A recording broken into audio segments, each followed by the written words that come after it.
Peace, love, and good vibes. And thank you for joining me, and thank you for coming across this video and taking the time out to watch it. So if you like what you see, if you haven't already, please like, share, and subscribe. And to my subscribers, thank you for subscribing. And so let's begin. There are a lot of things going on in the news that I wanted to touch on, that I wanted to talk about. Right now, I wanted to get into the latest current events that are happening. So I'm going to start off with Jamie Foxx, and this information is coming from Newsbreak, so you can get that app on your cell phone, or you can log on to newsbreak.com and on your computer, and you can read and get current news sources and events that are going on. So with Jamie, the health shocker is that Jamie Foxx left paralyzed and blind from blood clot on his brain after receiving the C-19 vaccine, source claims. So there's a source that is expressing to the public about Jamie Foxx's health condition or his health scare and what the cause of that is for. And they said that before he could act on the movie that he was on, he was, I don't know whether he was asked or forced to get the vaccine, but he ended up getting the vaccine. And according to this source, he ended up getting the vaccine, and it has caused some medical complications. So we're going to keep Jamie in our thoughts and prayers, and hopefully, things will get back to some type of normalcy for him. I don't know if this is true. I don't know how normal it could be for him, or it could get, but we'll just keep him in our thoughts and prayers. And also, I wanted to touch on the passing of DC Young Fly's baby's mother, his life partner, Miss Jackie O, former star of Nick Cannon's Wild 'N Out. She's dead at 32 years old. She went to have cosmetic surgery and ended up having some complications with that, and ended up passing away. She and DC Young Fly, I believe, have 3 children together. So our prayers and thoughts are going out for he and his 3 children, and his lifetime partner's family. So she was born Jacqueline Smith, and she appeared as part of the Rap Battle Rap Improv game show television series created and hosted by Nick Cannon for 5 seasons. So she was on Nick Cannon's Wild 'N Out, and that's where DC met her, and they became acquainted with each other on that show. And it says the official Instagram page for the show confirmed the news late on Thursday, June 1st. So our thoughts and prayers once again go out to DC Young Fly and his family. Now, some say that this is a ritual that happened or that took place. I'm not going to get into that, but I'm just putting that out there. So if you guys want to do further research on that, you can. But as of right now, we're just sharing our condolences. And this is from MTV Wild 'N Out. They posted a statement on Instagram, and it says, "We are deeply saddened by the passing of Jacqueline Smith, known to the world as Jackie O, a talented Wild 'N Out family member whose impact will forever be treasured, or forever treasured and missed. Jackie O was a loving friend and beloved colleague of the Wild 'N Out cast throughout 5 seasons. More importantly, she was a tremendous mother of 3 beautiful children. The BET Media Group extends our sincere condolences to the Smith family, DC Young Fly, B. Simone, Nick Cannon, and all friends who loved and cared for Jackie O during this difficult time. So that is a statement from MTV rolling out on Instagram.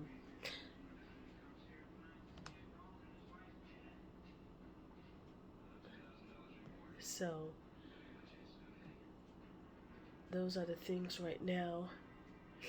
The latest news, on the latest entertainment news, um, that's happening right now. And it's always something. And there's another thing that I wanted to touch on as well, and it's about James Brown, soul singer James Brown. Now, some people are saying that he did not die of natural causes, but he died due to murder. Someone murdered him. So I'm going to get into that in just a bit.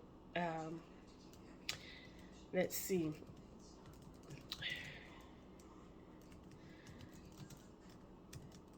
And I'm going to talk about that.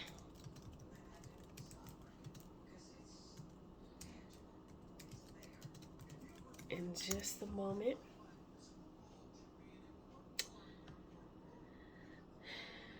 We're going to get into that. And if you would give me a moment and I can pull that up. Bear with me. So now I believe James Brown died on Christmas Day, 2015, but don't quote me on that. I don't want to get the year wrong. So I am going to make sure that I grab the information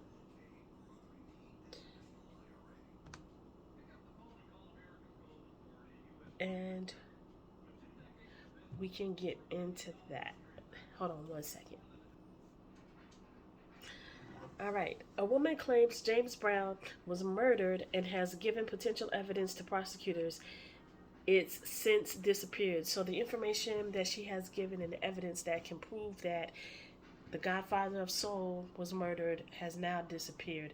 And that's strange. And that's a strange finding. So it says here, the items were turned in by Jackie Hollander, a woman who said she could prove the godfather of soul was murdered at an Atlanta hospital in 2006. I'm sorry, guys, I said 2015 earlier, but 2006. More than a dozen people who knew Brown have called for an autopsy or a criminal investigation. He was murdered, Brown's manager, Frank Kopsadas, said in a 2022 interview. And this is being brought to you by CNN. So if you want to read this article, you can go to CNN.com and find it. And it says the DA's office has been silent about the missing items. So in January, Hollander sued Willis in Fulton County Superior Court. The lawsuit demanded numerous documents related to the James Brown inquiry, as well as any and all property and evidence submitted to, received by, maintained, or possessed by the Fulton County District Attorney's Office in relation to said investigation. The DA's office has been oddly silent about the missing items, and that silence continued after the suit was filed. A process server reported serving the DA's Justice Liaison William McCombs with a summons and complaint on January 17th. Civil procedure requires a response within 30 days. So now that makes me wonder, and that makes me think, so why are they being so silent on this, or so closed mouth or closed off about this particular accusation? Could there something be more going on? And of course, it probably is. So hopefully we will get down to what's going on with that situation. I haven't heard anything yet from the family of James Brown. I haven't seen any statements from them as of yet, but maybe they will be coming within the later days. And this is a Caucasian woman. Jackie Hollander, who says that Brown was murdered at the Atlanta hospital. But yeah, you can check that out for yourselves. And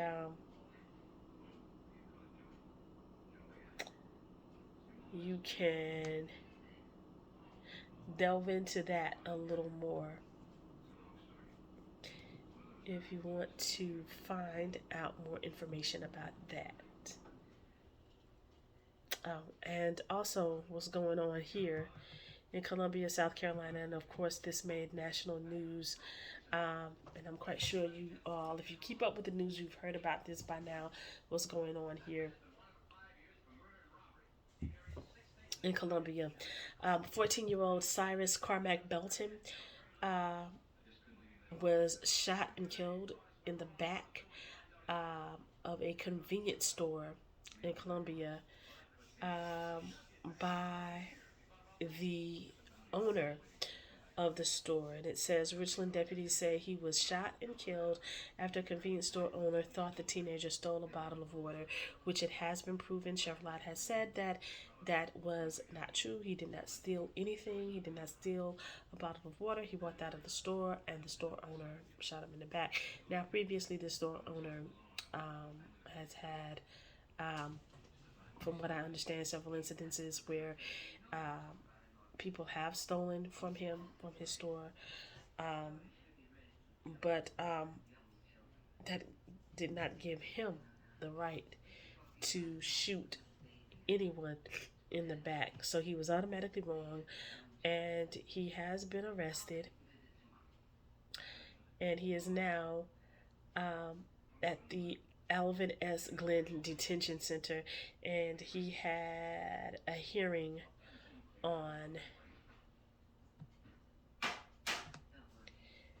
Tuesday afternoon, this past Tuesday.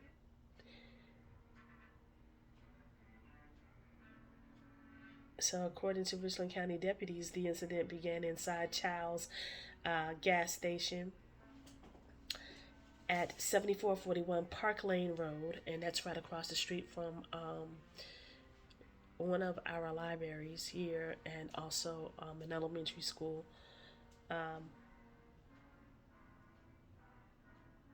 When Chow accused Carmack Belton of shoplifting bottles of water, deputies say the teen did not steal the water, only touching the bottles before putting them back in the cooler. The two then got into an argument and the teen left the store. Chef Leon Lott said the store owner's son then began chasing the teen, with Chow following while carrying a pistol. The chase went near apartments on Springtree Drive, where the victim tripped and fell, but Lott said he then got back up. The son then told his father the teen had a gun, and a few moments later, Lott said Chow shot Carmack Belton in the back. So Richland County Coroner Naida, I'm sorry if I'm pronouncing that wrong, Rutherford, said the gunshot wound caused injuries to the teen's heart. Sheriff Lott said investigators determined the teen did not point a weapon at the store employees. And a group of protesters gathered on Monday outside the store and to demand justice for Carmack Belton and held an hours-long vigil. So last night some other people broke windows at the stores and took items from the stores. So that's their way of expressing themselves and expressing their anger, and I understand that and I get that. But the best way to do that is do not even patronize the store.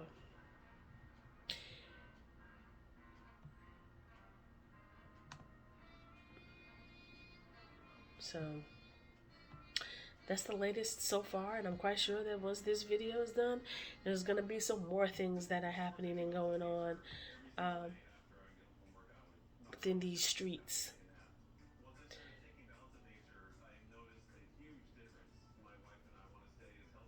So,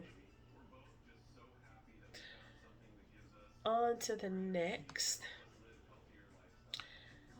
So we know that June 1st marked the hurricane season. So now we are in day 3 of hurricane season, June 3rd. Oh, and happy Saturday, happy Saturn's Day. To all my people out there who know what that means, what's up. Um, so yeah, so I'm hoping everybody is enjoying your Saturday right now. So we're gonna get into the storm names for South Carolina that you might see in hurricane season 2023. And they ask the question: is your name listed? So let's see. This is from the Herald. Um, and this article is posted for today, June 3rd. So it says here NOAA, or NOAA, is forecasting with 70% confidence of 12 to 17 total named storms with winds of 39 miles per hour or higher.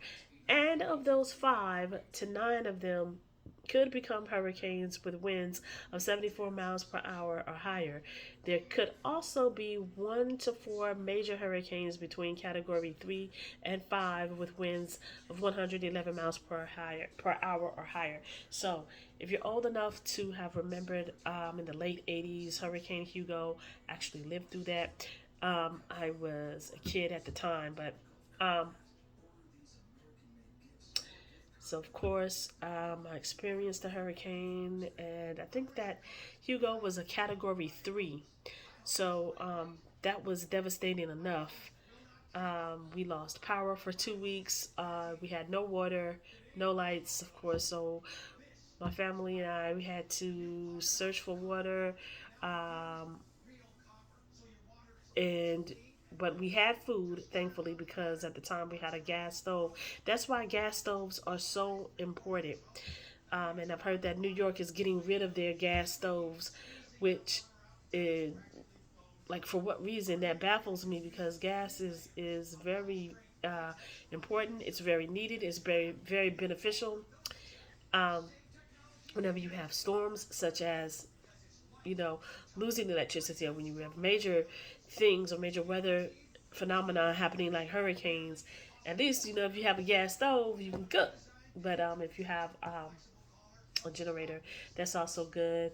If you have a grill, charcoal grill, that works as well. But growing up during that era and in that time and experiencing Hurricane Hugo, it's taught me and my family to be prepared, because when you stay ready, you don't have to get ready. And that's like a great saying, and it's one of my favorite sayings. So just be prepared. And I try to, express this on social media, my Facebook page. Try to tell my family and friends, hey, make sure you have lights, water, at least for 3 days, batteries, and also things that also to keep you going and to keep you entertained. Like, you know, you lose electricity, at least you'll have some board games to play. If you live by yourself, you know, find some games that you could, engage in, like maybe crossword puzzles or something like that. Just in case you lose electricity, just throwing out some ideas like that. You don't have to, but because we are such uh, a society where we rely heavily, and we rely so much on technology. And so when we are put into situations and into positions where we don't have that technology, we kind of lose ourselves, and we don't know what to do with ourselves, because we're on social media all day, every day, and all the time. So it's like very addicting and addictive. And I'm guilty of it too. God knows I'm guilty of it. Every day. Every day. It's just one of those things. We're a technical society, a technical world. But we also have to learn how to prepare and how to live and how to do without technology, just in case something major were to go down or were to happen, and we would lose our social media capabilities. So just keep that in mind. So here are a list of possible storm names for 2023. And some of these could turn into hurricanes with over the next few months or the next few weeks. And I think that there was one that Storm brewing, I believe, out in the Gulf of Mexico, I believe. Now, with Hurricane Hugo, that formed off the Gulf of Africa, and it came straight to South Carolina. So I remember asking my mom. I said, "Mom, you gonna put some water in the bathtub?" And my mom was like, "Nah, we'll be all right." So uh, I fell asleep, and my mom told me the story maybe around 11 o'clock or so. She said we lost power, so we didn't have any lights, but I didn't know anything because I was asleep because I knew that I had to go to school the next day. So, but little did we know, nobody was going anywhere the next day because Hurricane Hugo came in and it wreaked havoc on Sumter, South Carolina. I think Columbia was okay. Charleston wreaked havoc across Myrtle Beach. It was um, it was definitely something to remember. All right, so here are the possible hurricane names. We have Bert, Cindy, Don, Emily, Franklin, Gert, Harold, um, Idalia, Jose, Katia, Lee, Margot, Nigel, Ophelia, Felipe, Rena, and it's funny that they should mention Rena because I'm in the middle of writing a book, um, sci-fi. So all of my sci-fi fans out there, just stay tuned.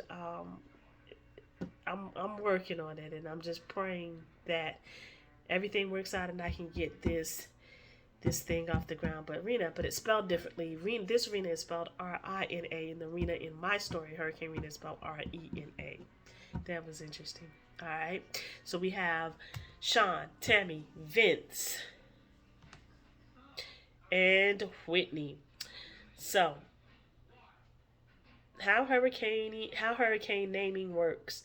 Hurricane names are used in rotation and recycled every 6 years.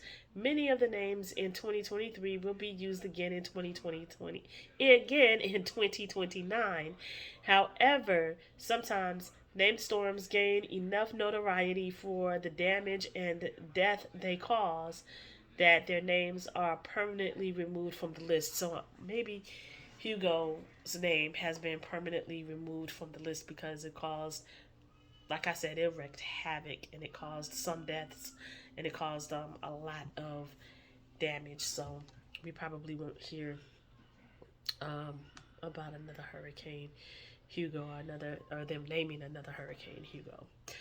Tropical storms get named when they display a rotating circulation pattern and wide speeds reaching like 39 miles per hour. So, yeah, but I think I can't remember the wind speed of Hurricane Hugo. Hold on, let me see. Because that wind was whipping. I'm telling you. Let's see. I probably would have slept right through it had my mom not woken me up that night. But I'm glad she did because I felt, I know everything happens for a reason, so I probably needed that experience so that I could share my experiences with you all. That's how that worked. All right, but thankfully we were okay. We did receive some damage to the home at the time when I was living in Sumter, but we made it through. Let's see how it went.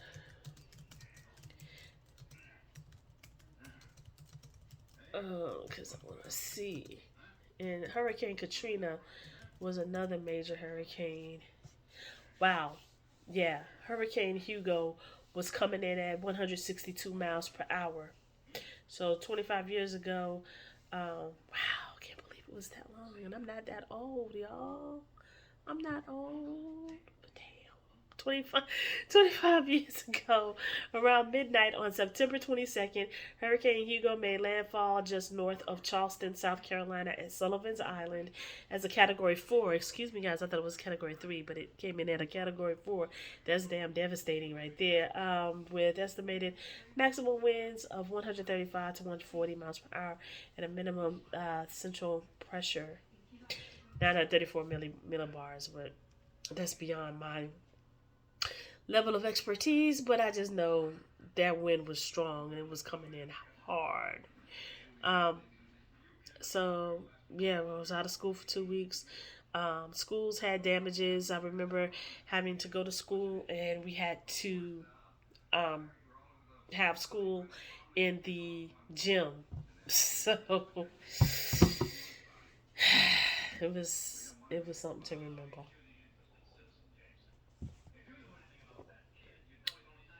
That was a time. It was a time, just like C19 was a time. Um, Definitely a time to remember. So I know, guys, that this wasn't the most exciting uh, video that you've ever come across or that you ever heard. But for those of you who stayed with me for this 25 minutes, a little over 25 minutes, and stuck it out with me, I appreciate you so very much. And hopefully, the next video I'll do, it'll be on a lighter note, and I'll have, some more cool stuff to talk about. So until next time, peace, love, and good vibes. And thank you so much for watching. Peace.